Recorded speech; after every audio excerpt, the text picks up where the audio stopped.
Hi எல்லோருக்கும் வணக்கம். எல்லோரும் எப்படி இருக்கீங்க? இன்றைக்கி நம்ம வீடியோவில் பார்த்தீங்கன்னா ஒரு சேடான நியூஸ் தான் உங்கள்கிட்ட வந்து ஷேர் பண்ண போகிறோம். எங்களால் பார்த்தீங்கன்னா பிரியா வந்து லாஸ்ட் வீடியோ கூட சொல்லியிருந்தாங்க, பொங்கல் வந்து கொண்டாடி நாங்கள் வந்து வீடியோ போடுறோம் அப்படின்னு சொல்லியிருந்தாங்க. பட் ஆனால் நாங்கள் வந்து பொங்கலே கொண்டாடல. ஆமாம், நிறைய பிளான்லாம் வச்சுருந்தோம். ஏன்னா மாட்டு பொங்கல் தான் எங்கள் அத்தை வீட்டில் வந்து நல்லாயிருக்கும் அப்படின்னு சொல்லிட்டு அங்கே தான் போவோம்.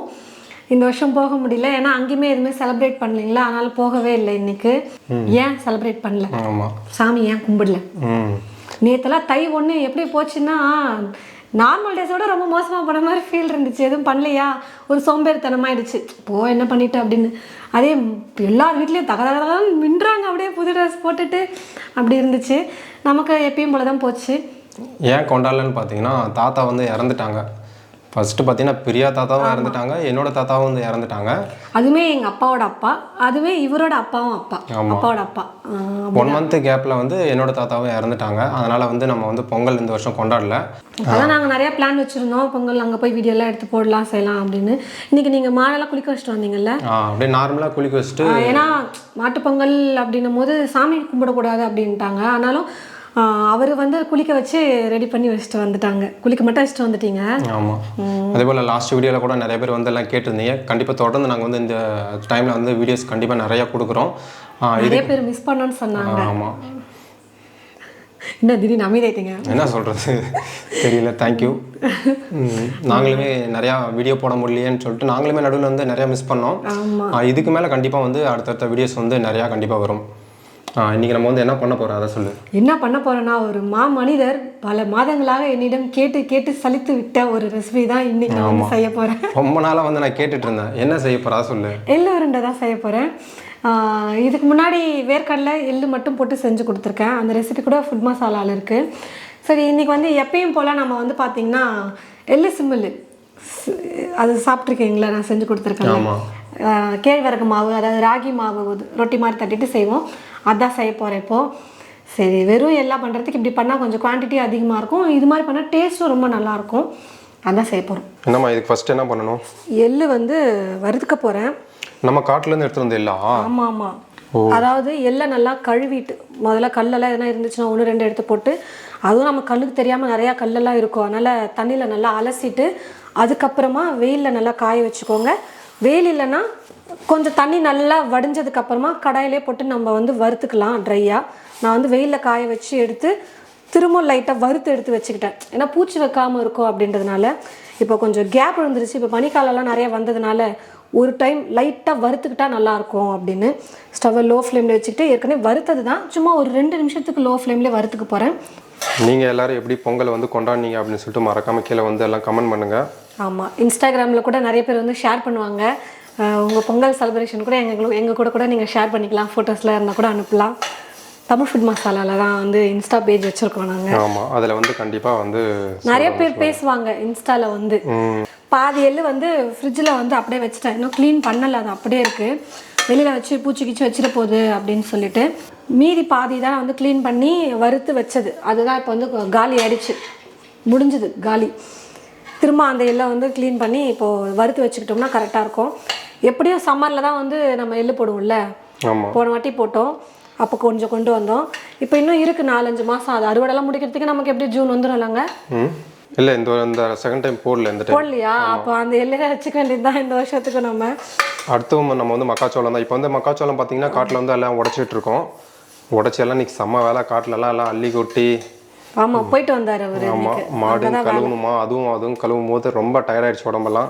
அதே போல் அந்த போகி பண்டிகை அன்னைக்கு நான் கடை வீதிக்கெலாம் போகும்போது சரியான கூட்டம் எல்லாம் மக்கள். ஆனால் அந்த மாதிரி பார்க்கும்போது ரொம்ப சந்தோஷமாக இருந்தது. எல்லோரும் வந்து சிரிச்ச முகத்தோட அப்படியே கடை வீதியில் எல்லாம் கூட்டம். கரும்பு தான், சின்ன சேலம் 2 சைடும் ஒரே கரும்பு தான் வச்சுருந்தாங்களே, அவ்வளோ கரும்பு ஃபுல் கடை. சக்கரவள்ளி கிழங்கு வேக வச்சு வச்சிருக்கீங்களா? ஆமாம், அது ஒன்றே உங்களுக்காக தான் இருக்குன்னு நினைக்கிறேன். நான் தான் என்ன சாப்பிடாம தான், எண்ணெயை பார்க்கும்போது தான் தெரிஞ்சது. லாஸ்ட் வீடியோவில் நம்ம காட்டியிருந்தோம்ல. ஆமாம், இப்போ மெல்ட் ஆகுது, வெயில் வர ஆரம்பிச்சிருச்சு. இல்லை, ஒருத்தவங்க வந்து இந்த எண்ணெயை கொடுப்பீங்களா அப்படின்னு சொல்லி கேட்டிருந்தாங்க. நாங்களும் லாஸ்ட் டைம் சொல்லியிருந்தோம், இந்த எண்ணெய் சொல்லியிருந்தோம்ல, எந்த எண்ணெய்? நல்லெண்ணெய் சொல்லியிருந்தோம்ல, நம்ம பண்ணலாம் செய்யலாம் அப்படின்னு. ஆனால் அது அமையவே இல்லை எங்களுக்கு, எங்களால் பண்ண முடியல. சரி, நம்ம அந்த சைடு போயிட்டு செட்டில் ஆகிட்டா கண்டிப்பாக வந்து நாங்கள் வந்து ட்ரை பண்ணுறோம். ஆமாம், ஆக்சுவலி இந்த மாதிரி கட்டி ஆகுது இல்லை, இதுதான் வந்து ஒரிஜினல் எண்ணெய். ஆமாம், தேங்காய் எண்ணெய் நாங்களே ஆட்டி நாங்களே யூஸ் பண்ணிக்கிறது தான், யாரும் கொடுக்கறது இல்லை. ஆமா மரம் நிறைய இல்லை எங்ககிட்ட. ஆமா கொஞ்சம் ஆட்டுறது ஒரு வருஷத்துக்கு நாங்களே வச்சுக்குவோம் அப்படியே. இந்த மாவுலாம் வறுக்க தேவையில்லையா? ஆஹா, இதெல்லாம் வறுக்க தேவையில்ல. ரொட்டி தானே செய்ய போகிறோம், வெந்துடும். ஓஹோ 2 கப் எடுத்துக்கிறேன் நான். உனக்கு ஒன்று எனக்கு ஒன்றா? நான் சாப்பிட்றனால எல்லாரும் கமெண்ட்ல நீ எல்லாம் எள்ளு சாப்பிடாத வாங்குறாங்க, ஏன்னு தெரியல. அப்படியா? ஆமாம், நிறைய வீடியோஸில் இது முன்னாடி போட்டப்பையும் சாப்பிடாதீங்க சாப்பிடாதீங்கன்னு சொல்லிட்டு இருந்தேன். நிறைய கேள்வியெல்லாம் கேட்டுட்டு தான் இருக்கீங்க. கண்டிப்பாக அதுக்கு வந்து சீக்கிரமாகவே வந்து நாங்கள் வந்து எல்லாமே சொல்கிறோம். நாங்கள் இன்னொன்று சொல்லணும், நாங்கள் ஒரு ஷார்ட்ஸ் போட்டோங்க. எல்லாரும் ஒரு 2-3 பேர் யார் குழந்தை இதுன்னு கேட்டாங்க. அது நான் தாங்க அந்த குழந்தை. நீயா? வெளியே சொல்லாத, சிரிப்பாங்க எல்லாரும். கமெண்ட்ல பாருங்க, இன்னும் 2-3 பேர் எவ்வளோ என் மேலே எவ்வளோ பாசமாக இருக்காங்க அப்படின்னு. என்னன்னு? ஆமாம், நான் குழந்தை தானே பிரியா அப்படின்ற மாதிரி சொல்லி வச்சிருக்காங்க. சா, அதெல்லாம் உங்களுக்கு என்னங்க போங்க. அது படிச்சோடனே எனக்கு பட்டர்ஃப்ளை எல்லாம் பறந்துருச்சு எனக்கு. எனக்கே அவங்களை பார்க்கணும்னு தோணுது. அப்புறம் ஏன் நீங்கள் டைட்டிலில் வந்து என் குழந்தை பிரியான்னு வச்சிங்க? பதில் சொல்லுங்க. ஏதோ அறியாமல் தெரியாமல் வச்சுட்டேன், என்ன பண்ணுறது. அதை பார்த்தோன்னே ரொம்ப ஹாப்பியாக இருந்துச்சு. எங்களுக்கே நம்ப முடியல. ஒருவேளை நம்ம குழந்தை பிறந்த இவர் தான் கேட்டார் என்கிட்ட, பொண்ணு பிறந்துச்சுன்னா நமக்கு ஒரு வேலை இப்படி தான் இருக்குமோ அப்படின்னு. சூப்பராக இருந்துச்சு. ஏங்க அது வந்து சாட் ஜிபிடியில் பண்ணது, நீங்கள் எதோ நினச்சிக்காதீங்க, வேறு யார் குழந்தையும் இல்லை. அது நிறைய பேர் பண்ணியிருந்தாங்களா, சரி நமக்கும் பண்ணணும்னு ஆசையாக இருந்துச்சு. சும்மா அவர் எடிட் பண்ணி அனுப்புனாரு, சரி ஷேர் பண்ணுவோமே அப்படின்னு ஷேர் பண்ணாங்க. கொஞ்சமாக உப்பு போட்டு, ஸ்வீட் பண்ணுறதுனால நிறையா போடக்கூடாது, சும்மா கொஞ்சமாக போட்டுக்கலாம் அந்த டேஸ்ட்டுக்கு. அதே போல் நான் வந்து இன்ஸ்டாகிராம் போனேன்னா ஃபுல்லாக எல்லாம் பொங்கல் கேம் தான், சூப்பராக எல்லாரும் என்ஜாய் பண்ணுறாங்க. வித்தியாசமாக வந்து நிறைய வந்து கேம்ஸ்லாம் வைக்கிறாங்க. எல்லாம் பார்க்கும்போது எல்லாம் ஜாலியாக இருந்தது. நீங்கள்லாம் போய் விளையாடி இருக்கீங்களா? நான் போயிருக்கேன், அதிகம் எதுலையும் கலந்துக்க மாட்டேன். ஏன்னா ஒரு பஞ்சாயத்து ஆயிடுமா எங்கள் ஊரில்? இல்லை, பஞ்சாயத்து மட்டும் இல்லை, அடித்தடி கூட நடக்கும். எதுக்கு நான் வாங்க போய் கலந்து? கபடிலாம் அடிச்சுக்குவாங்க, அது எதுக்குங்க ஒரு கேமில் போய் வந்து அடிச்சுக்கணும் அப்படின்ற மாதிரி தான் இருக்கும். இது ஜஸ்ட் கேம் தானே, எதுக்கு போய் இவ்வளோ வந்து சீரியஸாக எடுத்து விளையாடுறீங்க அப்படின்ற மாதிரி தான் இருக்கும். நீங்கள் பிக் பாஸ் பார்த்தது இல்லையா? எது? எனக்கு இது பிக் பாஸா? ஒரு கேமாக தான் அவங்க யாராவது சண்டை போடாமல் ஆடி இருக்கிறாங்களா? அந்த மாதிரி தான் எல்லாமே வெளியில நடக்குது. சரி, அடுத்த பிக் பாஸ்ல உனக்கு கூப்பிட்டா போவியா? என்ன கேள்வி இது? போவியா? ஆன்சர் பண்ணு.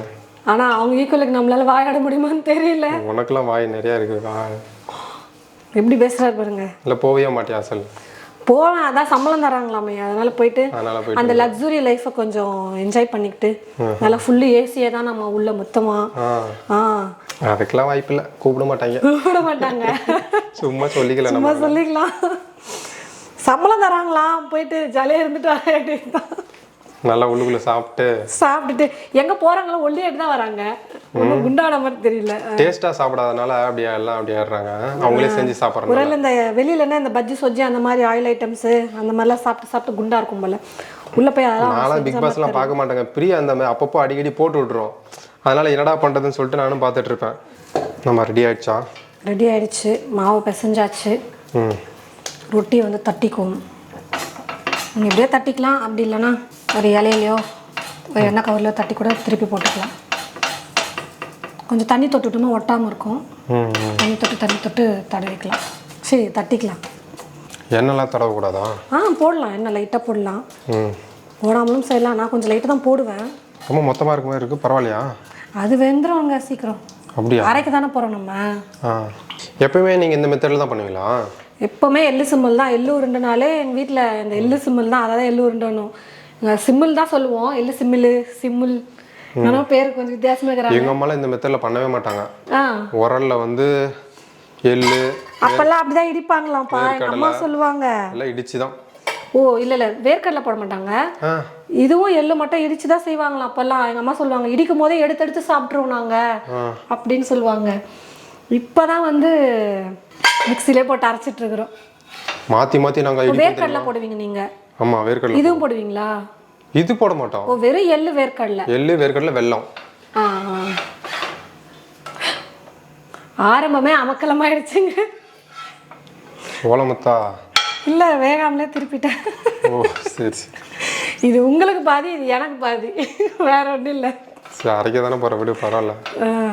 இந்த மாதிரி சுட்டு முடிச்சாச்சா? எல்லாமே செஞ்சாச்சு. ரொட்டி செஞ்சாச்சு. எள்ளு வந்து ஒரு பிளேட்டில் எடுத்து வச்சுட்டேன். பக்கத்தில் சக்கரை பொங்கல் வச்சுருக்கேன். சக்கரை பொங்கல் இல்லை, வெல்லம். அது கொஞ்சம் உருகிடுச்சு. அது வந்து அப்படி இருக்குது. 1 கப்பு வெல்லம் எடுத்து வச்சுருக்கேன். இப்போது இது கொஞ்சம் ராகி ரொட்டி சூடாக இருக்குங்க. சூடு ஆறுனதும் நம்ம வந்து இந்த மாதிரி சின்னதாக அப்படி வந்து இப்படி புட்டு போட்டுக்கலாம். சுடுது. புட்டு போட்டு வச்சுக்கலாம். அப்புறம் இப்போ மிக்ஸி ஜாரில் வந்து எள்ளை வந்து ஃபஸ்ட்டு அரைக்கணும். எள்ளை ஓரளவுக்கு அரைச்சதுக்கப்புறமா இந்த புட்டு வச்சுருக்கிற இதையும் சேர்த்து அரைச்சிட்டு இதுவும் நல்லா கொஞ்சம் பவுடர் ஆனதுக்கப்புறமா வெல்லம் போட்டு அரைக்கணும். இப்போ இந்த வெல்லத்தை போட்டு அரைக்கும் போது பிடிக்காதா? ஒரு மாதிரி தூள் தூளாக இருந்தால் நமக்கு உருண்டை தானே பிடிக்கணும், ஒன்றும் பிரச்சனை இல்லை. அதனால தான் இது ரெண்டும் அரைச்சதுக்கப்புறம் கடைசியாக அது போட்டுக்கலாம். சரி, கொஞ்சம் இலக்கமாக இருந்தால் தான் உருண்டை பிடிக்கிறதுக்கு. அவ்வளோதான், இந்த ப்ராசஸ் தான். இது இது ஆறட்டும். ஆறுனதுக்கப்புறம் பிச்சு போட்டு அரைச்சிக்கலாம். அவ்வளோதாங்க, எள்ளு உருண்டை ரெடி. இப்போ வந்து பார்த்தீங்கன்னா டெல்லி குருமா செய்ய போகிறாரு எங்கள் வீட்டுக்காரரு. இப்போவா? இப்போதான் வந்து உப்புமா செய்யறேன்னு சொன்னீங்களா? இல்லை, டெல்லி குருமா தான் செய்ய போகிறோம். டெல்லி குருமா கண்டிப்பாக ஒரு 2 வீடியோக்கு அப்புறமா டெல்லி குருமா வந்து நாங்கள் செய்கிறோங்க. போன டைம் சொன்னார் இல்லைங்களா டெல்லி குருமா, ஒழுங்காக இன்னைக்கு செஞ்சு கொடுத்துருங்க. இல்லை, அதுக்கு வந்து ஹிண்ட்ஸ் எடுத்துட்டு இருக்கேன் இப்போ வந்து. இன்னும் எடுத்துகிட்டே இருக்கீங்களா 1 வாரமா ஹிண்ட்ஸு? டெல்லி அப்படியேனா குருமா நானும் பார்க்குறேன், இருங்க. கண்டிப்பாக நான் வந்து ஒரு வீடியோவில் செய்வேன் கண்டிப்பாக. இது நம்ம காட்டிலேருந்து எடுத்துகிட்டு வந்த பரங்கிக்காய். பரங்கிக்காய் பார்த்தீங்கன்னா அம்மா வந்து காட்டில் வந்து நாங்கள் வந்து கிணறு வெட்டின கல் வந்து பக்கத்துலேயே வந்து அம்மா விதை போட்டிருந்தாங்க. அங்கே பார்த்தீங்கன்னா வந்து கொடி அது நல்லாவே சூப்பராக அது மேலே வந்து படர்ந்து நல்லா சூப்பராக வந்துருந்துச்சு. நான் பக்கத்துலேயே வந்து ஒரு கிளிப்பை எடுத்துகிட்டு வந்தேன். அதெல்லாம் பாருங்கள், காயெலாம் நல்லா பெருசாக சூப்பராக இருக்குது. இதை நாங்கள் வந்து பரங்கிக்காய் தான் சொல்லுவோம். ஆனால் பிரியா தான் வந்து பூசணிக்காய் வந்து சொல்லுவாங்க. ஆமாம், நீங்கள் என்ன சொல்லுவீங்க அப்படின்னு சொல்லிட்டு பரங்கிக்காய் சொல்லுவாங்க. நான் எனக்கு சின்ன வயசுலேருந்து நான் எங்கள் வீட்டில் மஞ்சள் பூசணிக்கான்னு சொல்லி பழகிட்டேன். அது வந்து வெள்ளை பூசணி வந்து கல்யாண பூசணியா என்னமோ சொல்லுவாங்க. ஓகே, நீங்கள் என்ன சொல்லுவீங்கன்னு சொல்லிட்டு மறக்காமல் கீழே கமெண்ட் பண்ணுங்கள். நெல்லிக்காய் பார்த்தீங்கன்னா இது வந்து நம்ம மரத்தில் வந்து வச்சுருந்தது. 1-2 அடிபட்டுருக்கு. ஆமாம், எல்லாம் கீழே வந்து எல்லாம் அடிபட்டது தான் அது. சரி, ஊறுகாய் போடலாமே அப்படின்னு சொல்லிட்டு நான் வந்து எடுத்துகிட்டு வந்தேன். நம்ம மரத்தில் இருந்து எல்லாம் கொஞ்சம் குச்சி வச்சு தட்டி விட்டு கொஞ்சம் எடுத்துகிட்டு வந்தேன். இது நம்ம மரத்து நெல்லிக்காய். இது இவ்வளோ வந்துருக்குது இப்போ தான் நானே ஃபஸ்ட் டைம் பார்க்குறேன். எப்போவுமே போனால் 1-2 தான் நான் தேடி சாப்பிட்டுட்ருப்பேன். எள்ளு சிமல் ரெடி. வித்தலாமா? ஒரு உருண்டை 5 ரூபா, ஒரு உருண்டை 5 ரூபா. யார் வாங்குவாங்க? 5 ரூபாலாம் விற்றா கட்டுப்படி ஆகாது. 10 ரூபான்னு விற்கும். 10 ரூபா. 5 ரூபாவே அதிகம்னு சொல்லிட்டு யார் வாங்குவான்னு சொன்னேன். தெரியல ரேட்டு. ஏன்னா எள்ளு ரேட் இருக்கு, வெல்லம். ஆமாம்ல, கரெக்டு. கேழ்வரகு மாவு, கேழ்வரகு மாவு ஒரு லட்டு இப்போலாம் வந்து 20 ரூபாய் அந்த மாதிரி விற்கிறாங்க. சூப்பர், சரி ட்ரை பண்ணிடுங்க. எப்படி ஹெவி வெயிட்டாக இருக்குது, லட்டு கவுண்ட் அதிகமாக இருக்குது. நல்லா இருக்கா? ரொட்டி சுட்டது மட்டும்தான் நான். மீதியெல்லாம் யாரு? நான். போய் எங்கள் அம்மா தான் உருண்டை பிடிச்சாங்கங்க. ரொட்டி சுட்டேன், எள்ளு அரைக்கும் போதே எங்கள் அம்மா வந்து நான் பண்ணுறவா அப்படின்னு சொல்லிட்டு வந்துட்டாங்க. அப்புறம் நான் உங்ககிட்ட சொன்னல அதே ப்ராசஸ் தான் அம்மா அதே மாதிரி பண்ணிவிட்டு இது பண்ணிட்டாங்க. அவங்க கிட்டேருந்து கற்றுக்கிட்டு தான் நான் அந்த ப்ராசஸ் தான் நான் சொன்னேன். அவ்வளோதான். சூப்பராக இருக்குது, வெல்லம் கரெக்டாக இருக்குது, சாப்பிட சூப்பராக இருக்குது. இதை வந்து இன்னும் நாளைக்கு வச்சு சாப்பிடும்போது இன்னும் சூப்பராக இருக்கும். கொஞ்சம் லைட்டாக, ரொம்பலாம் இருக்காது, கொஞ்சம் லைட்டாக கெட்டியாகும் போது இன்னும் நல்லாயிருக்கும். இப்போ அந்த வெல்லம் ஒட்டுற மாதிரி இருக்கும்ல, அதெல்லாம் நாளைக்கு இருக்காது, சூப்பராக இருக்கும். ஆனால் எனக்கு இப்படி சாப்பிடவே சூப்பராக இருக்கும். நல்லா இருக்குல்ல? எள்ளு உருண்டை மெஷர்மெண்ட்டும் சொல்லியிருக்கோம், ட்ரை பண்ணி பாருங்கள். ஃபுல்லாக இன்னும் நல்லா டீட்டெயிலாக ரெசிபி வேணும்னா நீங்கள் தமிழ் ஃபுட் மசாலாவில் கூட போய் பாருங்கள். நிறைய எள்ளு உருண்டை ரெசிபி போட்டிருக்கோம். இந்த வீடியோ நாங்கள் இதோட முடிச்சுக்கிறோம். அடுத்த வீடியோவில் டெல்லி குருமாவோட நாங்கள் உங்களை சந்திக்கிறோம். மௌனம் சம்மதத்திற்கு அறிகுறி, தலையும் மாட்டியாச்சு ஆடு. டெல்லி குருமா பலி கொடுப்போம். டெல்லி குருமாவை டேஸ்ட் பண்ணிட்டு பார்த்துட்டு எப்படி இருக்குன்னு ரிவ்யூ கொடுக்குறது தான் பலி கொடுக்குறது. இல்லை, செய்ய நான் தயார், பார்க்க நீங்கள் தயாரான்னு சொல்லிட்டு கிளம்ப. சாப்பிடவே நான் தயார். அப்புறம் என்ன? அப்படியா? சரி ஓகே, அடுத்த வீடியோவில் இருக்குது. இல்லை, நிஜமா நல்லா தான் சமைப்பார், ஒரு பில்டப் கொடுக்குறாரு. ஏன்னா கொஞ்சம் வீடியோவில் வந்து சொல்கிறதுனால நல்லா ப்ரிப்பேர் பண்ணிட்டு வரணுமா அவருக்கு. அதனால் எங்கேயோ சுட போகிறாரு மட்டும் தெரிஞ்சிச்சு குருமாவை. யூடியூப்லேருந்து தானே எடுக்க போகிறீங்க, என் சேனல்லே பாருங்கள், நிறைய குருமா போட்டிருக்கேன். அப்படியா? சரிங்க, அடுத்த வீடியோவில் பார்க்கலாம். சரி, ஓகே, பாய்ங்க.